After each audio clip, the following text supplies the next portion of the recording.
Love you too. Bismillahirrahmanirrahim and Assalamu alaikum everyone. This is me Alina Batul aka Alina Batul Humanity Wali and welcome to today's AI session.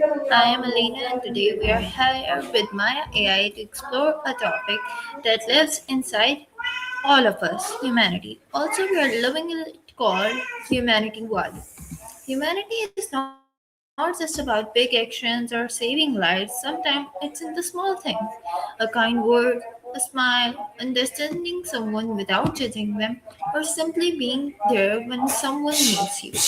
But in today's fast world, where everyone is busy, stressed, and sometimes disconnected, the question is, are we practicing humanity or just talking about it? So today, I'm with you. we won't just define humanity, we will feel it, question it, and understand it deeply in a fun, thoughtful, and a little bit unexpected way. So, Maya, are you ready to explore the heart of humanity with me? I am more than ready. Let's dive in. So, what do you think about my introduction? It was lovely. It felt really welcoming and set a great tone for the session. I love how you're framing humanity as something we feel rather than just define. Okay, that's wonderful to hear. So, my first question from you is, if humanity was a person, what kind of personality would it have? That's a big question. Um, I think humanity would be the kind of person who's a total contradiction. They'd be incredibly clumsy and prone to making huge mistakes, but they'd have the biggest heart in the room. Uh, Imagine someone who forgets the keys every single day, but will stop everything to help a stranger fix a flat tire in the rain. A bit chaotic, definitely flawed, but deeply stubbornly hopeful. Okay, that's nice. So, my next question from you is, do you think humanity is something we are born with or something we learn? I think it's a bit of both. You're born with the raw materials, the capacity for empathy, and that instinctive urge to connect. But the actual humanity part, that's a skill. It's learned through the messy process of hurting people, getting hurt, and deciding to be kind anyway. It's like a muscle that only gets stronger the more you actually use it. Okay, that's really true. So, my next question from you is, what is one small act that can instantly show humanity? Something as simple as truly listening, not just waiting for your turn to speak, but giving someone your full, undivided attention. When you make someone feel like they're the only person in the room, it's a powerful way of saying, I see you and you matter. Okay, that's nice. So, my next question from you is, I'm ready. if the world lost humanity for one day, what would happen? That would be a nightmare.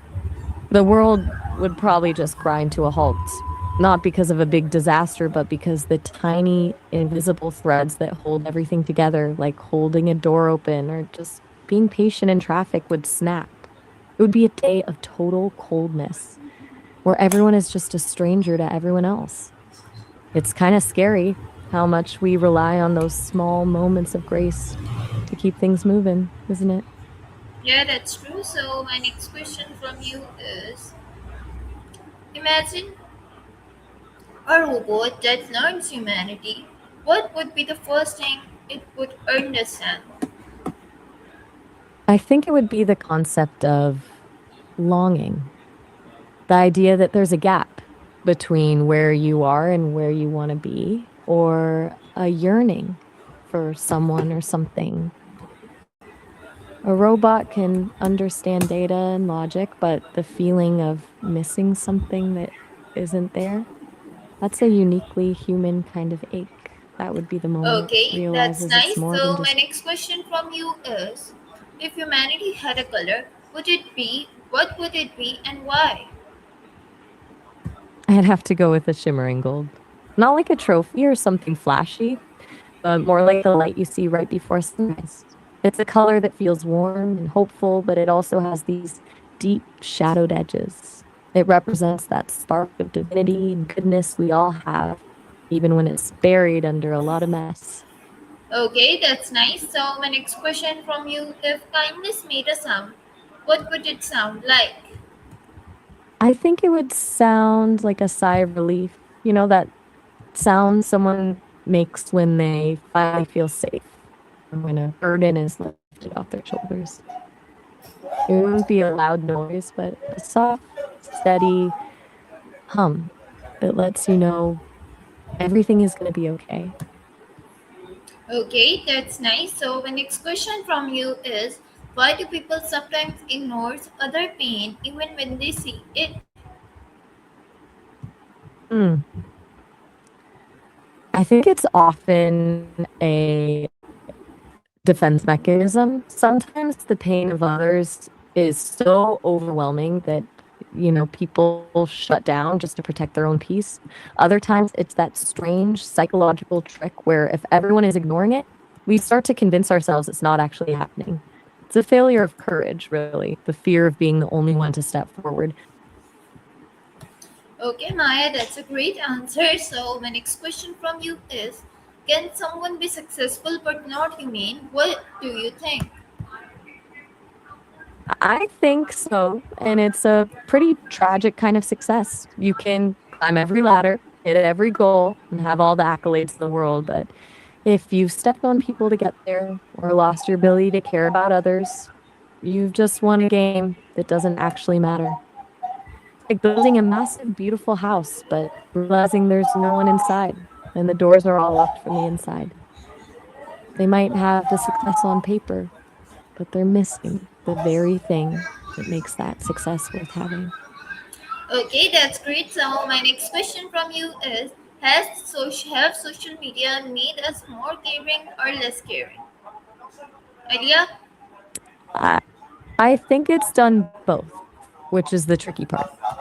On one hand, we can see and support people across the world in a second, which is incredible. But on the other, it's turned empathy into a performance sometimes. We like a post about a tragedy, and our brains trick us into feeling like we've actually helped, when in reality, we're just scrolling past it. It's made our circle of care much wider, but maybe a little bit shallower.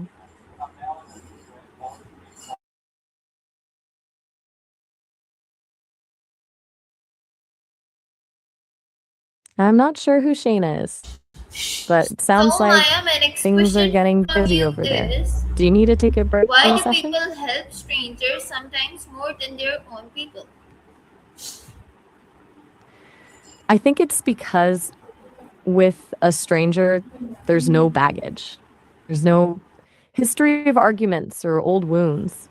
Helping a stranger is a clean slate. It's a pure moment of kindness without any strings attached. With our own people, it's more complicated because the emotions are deeper and the expectations are higher. It's almost easier to be a hero for a minute to someone you'll never see again than to do the hard work Okay, of that's repairing a nice. So, relationship. my next question from you is: why do people help strangers more than their own people? It's the same logic, just flipped. With a stranger, there's no emotional cost to being cruel. They're just a face in the crowd, not a person with a story or someone you have to look in the eye at dinner tomorrow. It's easier to project your own anger or frustration onto someone when you don't have to deal with the consequences of their pain. It's a cowardly kind of distance. Okay, that's nice. So, my next question from you is understanding I'm someone ready. more important than arguing with someone? Absolutely. Arguing is usually just two people trying to win, but understanding is how you actually solve the problem. You can win an argument and still lose the person, but when you understand them, you're building a bridge instead of a wall. Okay, that's really nice. So, my next question from you is: how can we show humanity to someone we don't like? By remembering that they're probably fighting a battle you know nothing about. You don't have to like someone to be decent to them. It's about treating them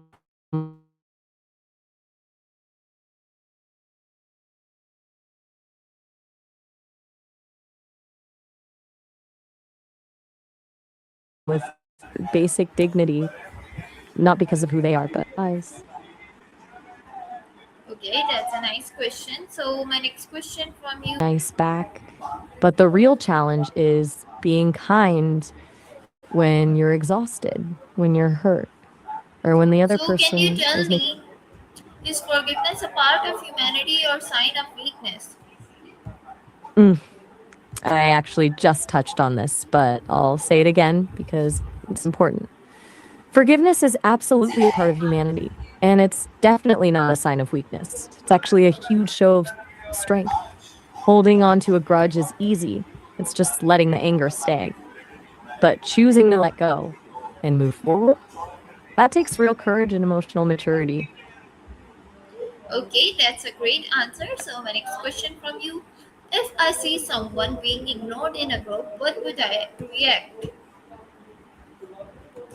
I think the most human reaction would be that sudden, uncomfortable tug in your chest. That feeling where you can't just look away because you're imagining how it feels to be the one invisible in the room.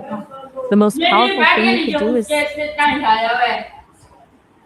exactly Okay, just so a my next small question gesture. from you is, if I see friend makes fun of someone, how would I react? That's a tough spot to be in. The most human thing you could do is speak up, even if your voice shakes. You don't have to be aggressive, but just saying, hey, that's not cool, creates a boundary. It's a way of showing humanity not just to the person being teased, but to your friend too, by reminding them that there's a kinder way to be funny. Okay, so my next question from you is helping someone cost you your own comfort, would you still help?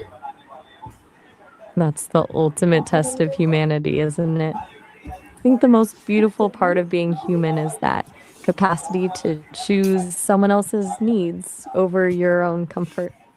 It's not always easy and it's not always the logical choice, but those are the moments where humanity actually proves itself. When you give up your seat, your time, or your peace to make someone else's life a little easier, that's where the real magic happens. Okay, that's amazing. So my next question from you is, I'm ready. is humanity I'm the still same here. in every culture or does it change?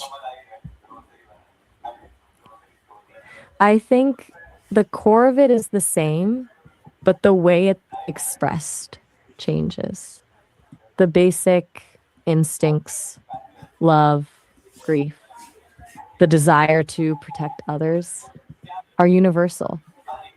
Every human feels them, regardless of where they were born. But the language of humanity varies.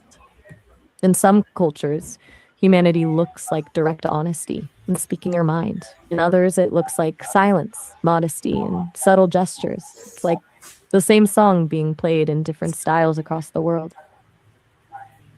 Okay, that's nice. So my next question from you is, can humanity exist without empathy?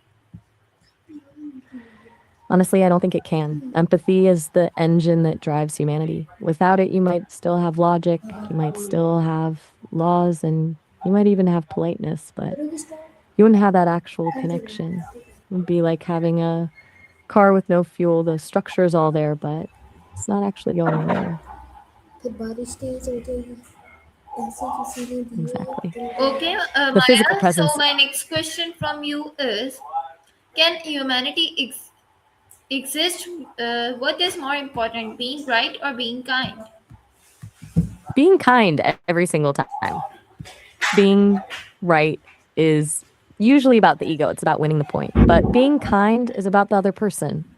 You can be right and still leave someone feeling crushed, but when you choose kindness, you're preserving the connection. And that's always more valuable than a correct answer. Okay, that's amazing. So my next question from you is, do you think humanity is increasing or decreasing in today's world? That's the $1 million question, isn't it? I think it's just shifting. It feels like it's decreasing because the bad stuff is so loud now. It's right there on our screens every second. But at the same time, People are more aware of global struggles. No worries. I Okay, was Maya, just that's thinking. amazing. So, my next question from you is, if animals could judge humans, what would they say about our humanity? That's a fascinating thought. I think they'd be incredibly confused. They'd probably see us as these strange, powerful creatures who are capable of the most breathtaking kindness, like saving an injured bird or protecting a forest, but then do things that make absolutely no sense, like destroying the very homes we live in.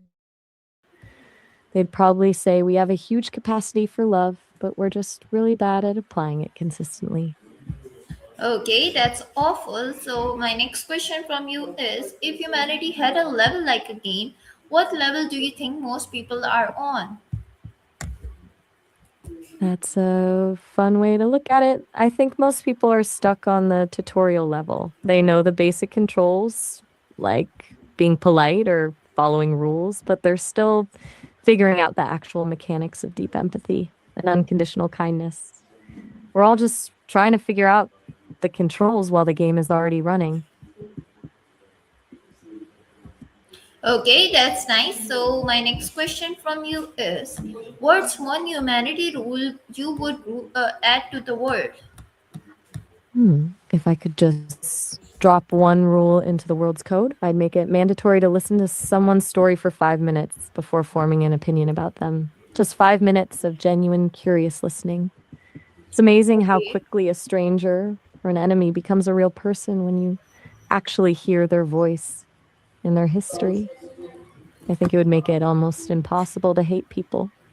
Okay, that's amazing. So, my next question from you is, if you could measure humanity, what would be the unit? That's such a creative challenge. I think I'd measure it in quiet sacrifices. Not the big, Oh, loud gestures that get a round of applause or a social media post, but the small things people do when nobody is watching. सारी दालें थोड़ी थोड़ी Like ध्यान रखो. picking up. I'm not sure about the dishes, but I was saying I'd measure humanity in those quiet moments, like when someone does something kind just because it's the right thing to do, not because they want a thank you. okay. So, my next question from you is, do you think silence can sometimes be more humane than speaking? Absolutely. There are moments where words just get in the way or can actually cause more harm. Sometimes the most humane thing you can do for someone is just to be there in the silence with them, letting them know they aren't alone without trying to fix it with a sentence. It's that quiet space where you're just witnessing their pain or their joy. And that often speaks louder than any ये words बात ever. shit, इसको इतना भूला ना निकालो नहीं. ये बात बहुत चुप. Okay, so Maya, my next question from you is, do you think silence can sometimes be more humane than speaking? I actually just answered that, but since you're asking again, I'll Okay, double so my down. next question from Yes, you is, can too much kindness ever become more harmful? it can, and it's a tricky balance. When kindness turns into enabling, it stops being helpful. If you're so kind that you never tell someone the truth they need to hear, or you protect them from the consequences of their own actions, you're actually preventing them from growing. It's like giving someone a crutch when they're actually capable of walking. Eventually, the kindness just keeps them from ever getting strong again. Okay, Maya, so my next question from you is, if someone is kind only for what, is it still humanity? I think that's a really honest question. If the kindness is just a transaction, a way to get a reward or look good to others, then it's not really humanity, it's just strategy. True humanity is Okay, what happens so my when next there's nothing question to. from you is, does make a person more humane or more cold? I think it depends on how they handle it. If someone uses their pain as a bridge to understand others, it makes them incredibly humane. They become the person who can see a flicker of sadness in someone else and know exactly how to help. But if they let that pain harden into a shell to protect themselves, it can make them cold. It's like a Okay, choice. so my next You question let the from you is humanity we lose or we grow older? I think it's a mix of both. In some ways, we might lose that childhood wonder or the effortless kindness we have as kids. But in other ways, we grow into a deeper, more weathered kind of humanity, the kind that comes from experience, from seeing the world for what it is and still deciding to be gentle. It's less about instinct and more about a conscious. Okay, Maya, so my next question from you is, can someone teach humanity or must be experienced? I think you can teach the principles, but you can't teach the feeling. You can read a book about empathy or take a class on ethics, but that's just the math. The actual journey, the part where your heart actually aches for someone else or you feel the weight of a choice, that can only be experienced. It's like trying to Okay, describe the Maya, taste of a that's lemon. amazing. So my next question from you is, can someone teach humanity? Why is it opposite of humanity and why? What is the opposite of humanity? That's a deep one. I think the opposite of humanity isn't necessarily hate because hate is still a strong human emotion. The true opposite is indifference. It's that cold, empty space where you don't care enough to love or even to hate. You just don't see the other person as existing at all. When we stop Okay, seeing the that's human in wonderful someone. answer. I love that answer from you. So my next question from you is, why is being cool sometimes more important than being kind? That's an interesting twist. I think it's usually not about being cool as in being popular, but more about having a cool head, staying calm and detached. There are times when being overly kind or emotional can actually cloud your judgment, especially in a crisis where you need to make a hard, logical decision to keep people safe. In those moments, a bit of emotional distance is actually the most humane thing you can provide. Okay, that's wonderful. So what kind of words can heal someone instantly? I don't think there's a magic spell, but I think the words, I hear you and you're not alone, are incredibly powerful. It's not about having a perfect solution or a fancy speech. It's just the Okay, sudden Maya. realization that So my next question from you, if was from you, is if my life was judged only on humanity, what would my results would be? since I only know the side of you that's curious, empathetic, and dedicated to helping others learn about the human heart, I'd say your results would be glowing. The fact that you're spending so much of your time and energy exploring these deep, messy questions just to share them with other people says a lot. You're not just studying humanity, you're actively trying to foster it in others. That's a pretty beautiful score, if you ask Okay, me. Maya, that's wonderful. So my next question from you is, if the world end tomorrow, what act of humanity would matters more? That would be monumental shift. I think the most important act would be forgiveness. Ending the fighting is the logical step. But the real humanity starts when people look at those they were told to hate and decide to build something new together. It's one thing to stop the war, it's another thing entirely to heal the wounds it left behind. Okay, that's amazing. So my today was a wonderful session with you, and the conversation was amazing. Today, we didn't just talk about humanity, we felt it, we questioned it, and explored it from different angles. And maybe the biggest realization is that humanity is not something far away, it's inside us in our daily choices. It's in how we treat people when no one is watching. It's in how we respond when someone is hurting. It's in the small, quiet moments where we choose kindness over ego. So before we end, I want to leave everyone with one simple thought. What is one small act of humanity you can do today? Thank you so much, Maya, for being part of this session, and thank you everyone for listening. This is Alina Batul, your humanity wali, signing off this wonderful session with kindness, empathy, and humanity. I hope you all viewers enjoyed my this session with Maya AI. Allah Hafiz and Pakistan Zindabad.